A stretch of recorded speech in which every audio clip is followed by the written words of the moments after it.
thinking back on the past year, when did you realize that this was going to be something that was going to impact all of our lives? COVID-19. Well, probably March 15th. And let me explain why March 15th. So the way that I was going, I mean, I live in Boston, right? I'm in Sherborne, run Unity Farm Sanctuary, the largest animal sanctuary in New England. But I have an apartment 600 feet from the Gonda building and in Rochester, Minnesota. And so what I was doing was Sunday night, I fly out and then work Monday through Thursday in Rochester and then fly back.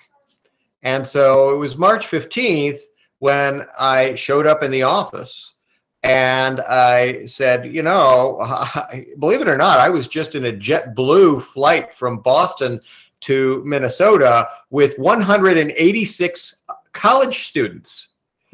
And because they were all spring break or whatever was going on. And of course, the chief medical officer looked at me and said, you know, that's sort of an interesting issue.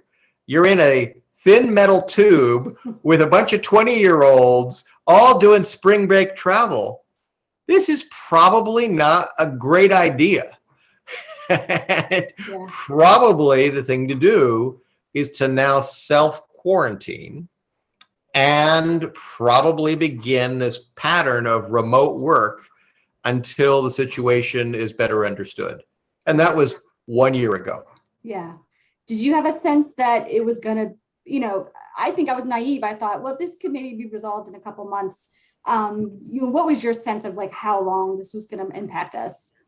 Well, I think to your point, when we set up some of these coalitions, we only booked the meetings for 6 months.